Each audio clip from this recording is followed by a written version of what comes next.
नमस्कार, न्यूज 24 देख रहे हैं आप। आपके साथ मैं हूं पूजा।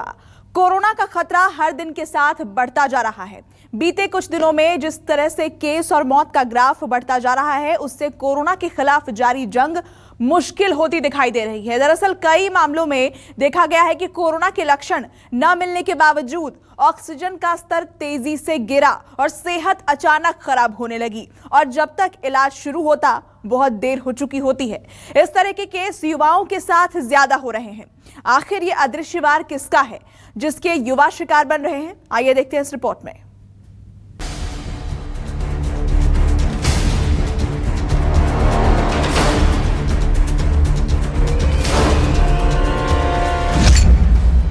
न फूली सांस न टूटी आस, साइलेंट मौत कैसे आई पास।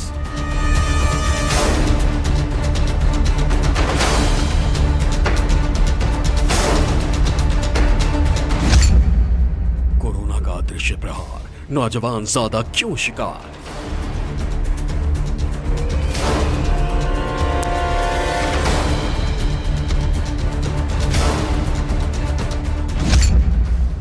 हैप्पी हाइपोक्सिया नाम, सांसें छीन लेना काम।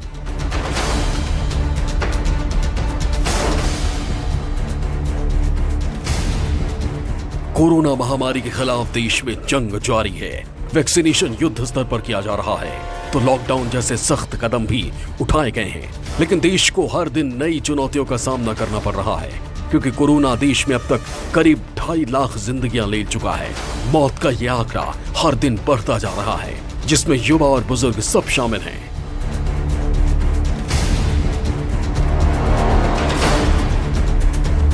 लेकिन कातिल कोरोना वक्त के साथ खतरनाक हो गया है। कोरोना के लक्षण बदल रहे हैं, जिसकी वजह से कोरोना संक्रमण का पता आखिरी वक्त तक नहीं चलता, और जब पता चलता है तब तक बहुत देर हो चुकी होती है। सोचिए, अगर कोरोना के लक्षण का पता नहीं चले तो इलाज कैसे होगा, और अगर इलाज नहीं होगा तो ये संक्रमण शरीर में बुरी तरीके से प्रभावित करेगा और फिर मरीज को बचा पाना बहुत मुश्किल हो जाएगा। इसीलिए हैप्पी हाइपोक्सिया इस संक्रमण के बारे में पता नहीं लगने देता है, और फिर डॉक्टरों के लिए पेशेंट को बचाना नामुमकिन हो जाता है। जी हाँ, कोरोना संकट के बीच सबसे बड़ा और नया खतरा यही है। दरअसल अब तक यही माना जाता था कि अगर किसी को बुखार आ रहा है, जुकाम की शिकायत है, या फिर तेज खांसी है और सांस लेने में दिक्कत होने लगी है, तो काफी हद तक कोरोना संक्रमण हो सकता है। इसके लिए टेस्ट की व्यवस्था है, जिसमें कोरोना डिटेक्ट हो जाता है। लेकिन अब ऐसा नहीं है। पता चला है कि पीड़ित को न तो सांस फूलने की दिक्कत होती है, न ही कोरोना का कोई दूसरा लक्षण दिखाई देता है, बल्कि अचानक ऑक्सीजन बहुत तेजी से गिरने लगता है, और कई बार तो ऑक्सीजन का स्तर 50% तक पहुंच जाता है। 95 से नीचे कम हो रही है आपकी सेचुरेशन, ऑक्सीजन की मात्रा कम हो रही है, तो इसका मतलब आपके अंदर हाइपोक्सिया हो रहा है, और उसकी वजह से आपके ऑर्गन्स डैमेज हो सकते हैं। बट हैप्पी हाइपोक्सिया क्या होता है कि आपका ऑक्सीजन सेचुरेशन 95 से सडनली 90, 80, 85, 70, 60 और उससे भी कम चला गया, और आपको सिम्टम्स नहीं आए, और सडनली जब बहुत ज़्यादा गिर गया तो सडनली आपको ब्रेथलेसनेस हुई, मतलब सांस फूली, और चेस्ट पेन हुआ, और ब्रीदिंग डिफिकल्टी हुई, और सडनली पेशेंट कोलैप्स कर जाता है। तो इसको बोलते हैं हैप्पी हाइपोक्सिया। जानकारों का मानना है कि ऐसा हैप्पी हाइपोक्सिया की वजह से हो सकता है, जो ज्यादातर युवाओं को शिकार बना रहा है।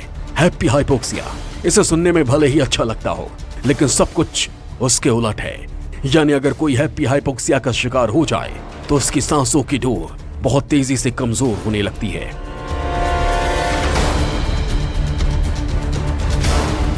हैप्पी हाइपोक्सिया यानी जब कोई खुद को बाहरी तौर पर स्वस्थ और खुश महसूस करे, लेकिन अंदरूनी तौर पर उसे दिक्कतें होने लगे। इस स्थिति को हैप्पी हाइपोक्सिया कहा जाता है, और ऐसा युवाओं के साथ ज्यादा होता है। कोरोना की दूसरी लहर को देखें तो युवाओं पर इसका काफी असर है। साल 2021 में कोरोना से 97,098 लोगों की मौत हुई। इनमें 20 से 30 के उम्र के 1.72% लोग हैं। 30 से 40 साल की उम्र के 5.39% लोग शामिल हैं। वहीं 40 से 50 की उम्र के बीच 10.82% लोग हैं। कहा जाता है कि कोरोना वायरस कमजोर इम्यूनिटी वाले लोगों को तेजी से अपना शिकार बनाता है, लेकिन हैप्पी हाइपोक्सिया के मामले में सब कुछ अलग है। दरअसल युवाओं की इम्यूनिटी ही बड़ी दिक्कत बनती है, जिस वजह से संक्रमित होने पर मरीज को पता ही नहीं चलता। ऐसा इसलिए क्योंकि युवाओं की इम्यूनिटी एनर्जी मजबूत होती है। 80% ऑक्सीजन पर लक्षण महसूस नहीं होते। हल्के लक्षण के कारण एडमिट करने में देर हो जाती है। एडमिट में देरी ज्यादा मौत की बड़ी वजह है। हाइपोक्सिया होगा मतलब मीन्स जब यहाँ क्लॉटिंग हो जाएगी इन माइक्रोवेस्कुलर कैपिलरीज की, तो वहाँ की ब्लड सप्लाई कम हो जाएगी। उसकी वजह से लंग्स के अंदर ऑक्सीजन का आदान प्रदान नहीं होगा और बॉडी में ऑक्सीजन सप्लाई सडन डिस्टर्ब हो जाएगी। उसकी वजह से सडनली पेशेंट की ऑक्सीजन सेचुरेशन जो है वो 95 से 90 और फिर 80 और 85 या इवन 60 और 50 तक चली जाती है और उसकी वजह से नए सिम्टम्स आते हैं। युवाओं के लिए कोरोना घातक होने की वजह हैप्पी हाइपोक्सिया है, क्योंकि युवाओं को ऑक्सीजन लेवल कम होने के लक्षण पता ही नहीं चलते।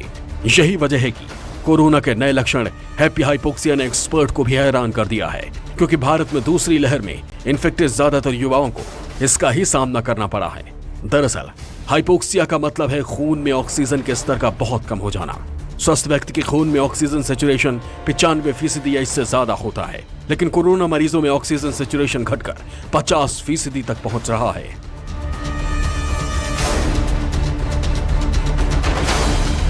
अगर उम्र ज्यादा है तो ऑक्सीजन सेचुरेशन का 94% से 90% होना भी महसूस होता है। इसके उलट युवाओं को 80% ऑक्सीजन सेचुरेशन पर भी लक्षण महसूस नहीं होते, क्योंकि वो कुछ हद तक हाइपोक्सिया को झेल जाते हैं। जब हम लोग प्लेन से बगैर तैयारी के लेह लद्दाख जाते हैं तो 70, 60, इससे भी कम, कभी कभी 52, 58 हो जाता है ऑक्सीजन सेचुरेशन, और उस समय सिर्फ हमारा सांस फूलता है। लेकिन अगर कोरोना वायरस का संक्रमण हो जाए साथ में, तो ब्लड में कुछ ऐसे पदार्थ बन जाते हैं जो टॉक्सिक होते हैं, जो कोरोना वायरस भी निकालता है फेफड़ों में इन्फेक्शन और संक्रमण के बाद, और जो ब्लड में 2 पाथवेज होती हैं, खून को जमाने की और खून को पतला करने की, दोनों को एक्टिवेट कर देते हैं। जिन लोगों में खून जमाने की, खून का थक्का बनने की प्रवृत्ति जो है बढ़ जाती है, उनमें सडन फेफड़ों के अंदर ब्लड क्लॉट हो जाता है और फेफड़े जाम हो जाते हैं, जिस तरह से नाली चौक हो जाती है, और वो फिर कोई चीज़ उसमें, कोई बाहर की ऑक्सीजन उसमें काम नहीं करती, और ज़्यादातर ऐसे पेशेंट सिक हो जाते हैं, आईसीयू में वेंटिलेटर पे रहते हैं, फिर हम उनको बचा नहीं पाते। हाइपोक्सिया की वजह से किडनी, दिमाग, दिल और शरीर के दूसरे अंग काम करना बंद कर सकते हैं। कोरोना मरीजों में शुरुआत में कोई लक्षण दिखाई नहीं देते और वो पूरी तरह से ठीक और हैप्पी नजर आते हैं, लेकिन असल में अंदरूनी तौर पर कई दिक्कतों का सामना कर रहा होता है। लेकिन हैप्पी हाइपोक्सिया की वजह से मरीज को एकाएक सांस लेने में तकलीफ, कमजोरी, घबराहट, पसीना आना, चक्कर आना और आंखों के सामने अंधेरा छा जाना जैसे दिक्कतें होने लगती हैं। मतलब ये कि 2 दिन पहले तक सामान्य नजर आ रहा मरीज एकाएक वेंटिलेटर पर पहुंच जाता है और कई बार नौबत जान जाने तक की आ जाती है। हैप्पी हाइपोक्सिया इसको इसीलिए नाम दिया गया है क्योंकि इसमें चलता फिरता मरीज सडन डेथ का शिकार हो जाता है और ये बहुत डिफिकल्ट टू मैनेज सिचुएशन होती है। वो अस्पताल भी मुश्किल से पहुंच पाता है, कोलैप्स कर जाता है, गिर जाता है, और ये बहुत भयावह स्थिति होती है। और इसमें हम एंटीकोगुलेंट और ब्लड थिनर्स देते हैं। अगर मरीज की किस्मत अच्छी है, उसको समय से ट्रीटमेंट मिल जाता है, तो चंद मरीज इसमें से हम बचा भी सकते हैं, नहीं तो ये बचने बहुत मुश्किल होते हैं मरीज।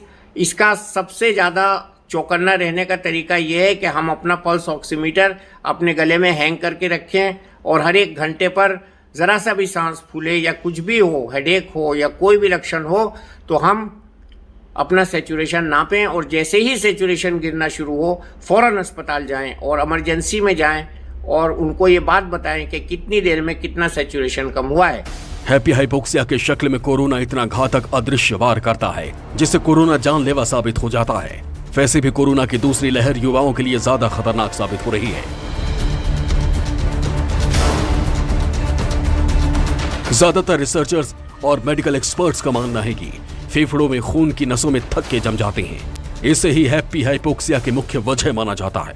इन्फेक्शन होने पर शरीर में सूजन बढ़ती है, इससे सेलुलर प्रोटीन रिएक्शन तेज हो जाता है, तब खून के थक्के बनने लगते हैं। इससे फेफड़ों के लिए जरूरत के मुताबिक ऑक्सीजन सप्लाई नहीं होती और खून में ऑक्सीजन सैचुरेशन कम होने लगता है। कोविड में हमारी बॉडी के अंदर बहुत सारे इन्फ्लेमेटरी मार्कर्स रिलीज होते हैं। जब बॉडी के अंदर इन्फ्लेमेशन होता है, वो होता है कब? जब वायरेमिया होता है, जब वायरस अंदर जाकर रेप्लिकेट करता है। रेप्लिकेट करने की वजह से हमारी बॉडी के अंदर जो इम्यून सिस्टम है, उसकी वजह से उसके अगेंस्ट बहुत सारे इन्फ्लेमेटरी मार्कर्स रिलीज होते हैं जो उसको डैमेज करते हैं, वायरस को मारते हैं। कभी कभी ये मार्कर्स जो हैं इतने ज़्यादा बढ़ जाते हैं कि हमारी अपनी बॉडी के लिए भी नुकसानदायक हो जाते हैं। उसमें क्या होता है कि बहुत सारे मार्कर्स क्या करते हैं, हमारी बॉडी की जो कोगुलेशन स्टेट है, जो अंदर रक्त के थक्का जमने की जो स्थिति है, उसको बढ़ावा देती है और बहुत छोटी छोटी नलियों में जो हमारी आर्टरीज हैं, वेन्स हैं, उनके अंदर थक्के जम जाते हैं। लंग्स के अंदर जो सप्लाई करती हैं बहुत सारी कैपिलरीज हैं, उसके अंदर थक्के जम जाते हैं।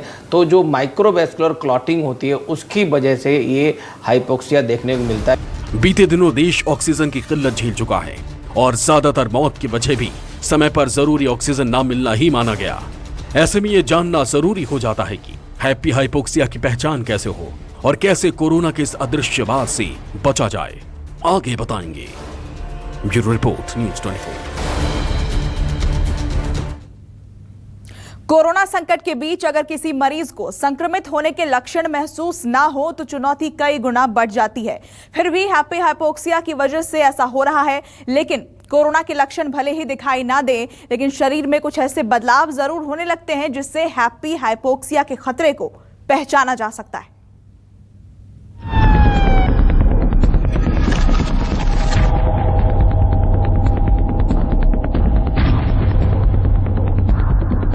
अदृश्य दुश्मन की कैसे हो पहचान।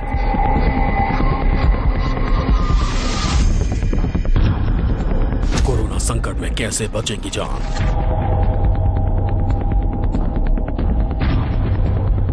कातिल का सबसे नया ढंग, अब और भी मुश्किल हुई जंग। यकीनन किलर कोरोना ने अपना ढंग बदल लिया है। वो पहले से ज्यादा खतरनाक साबित हो रहा है।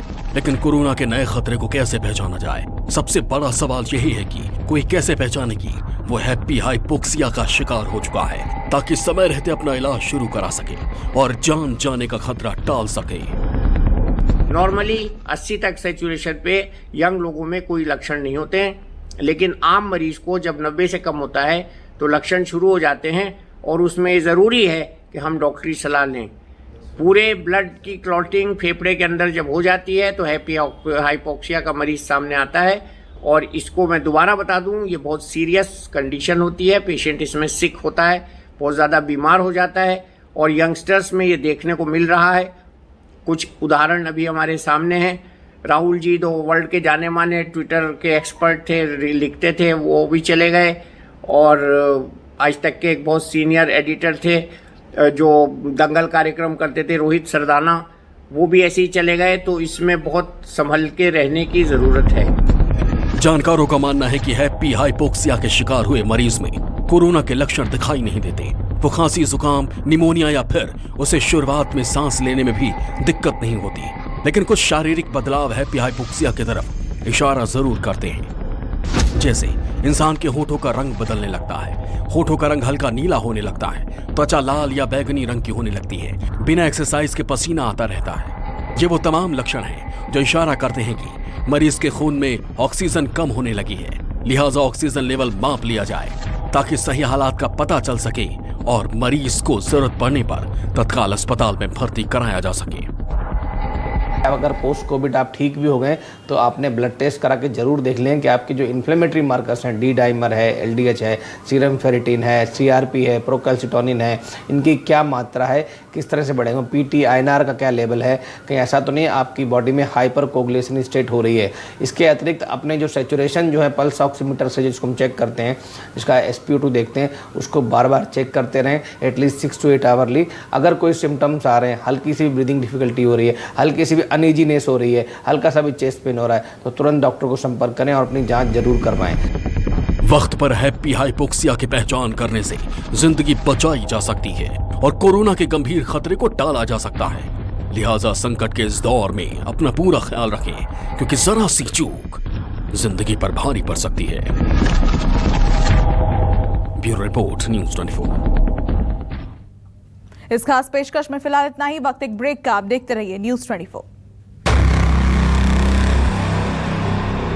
नमस्कार, मैं हूं मानक गुप्ता। अगर आपको हमारा ये वीडियो पसंद आया हो तो इसे लाइक और शेयर जरूर करें और हाँ, हमें सब्सक्राइब और फॉलो करना ना भूलें ताकि आप देश और दुनिया की कोई खबर मिस ना करें। चाहे कोई ब्रेकिंग न्यूज हो या कोरोना वायरस से जुड़ी कोई भी अपडेट, पॉलिटिक्स हो या आपकी जेब से जुड़ी कोई खबर, इलेक्शन की कोई न्यूज हो, कोई कंट्रोवर्सी हो या फिर कोई वायरल वीडियो, सब कुछ मिलेगा न्यूज़ 24 पर। तो जुड़े रहिए हमारे साथ और देखते रहिए न्यूज़ 24।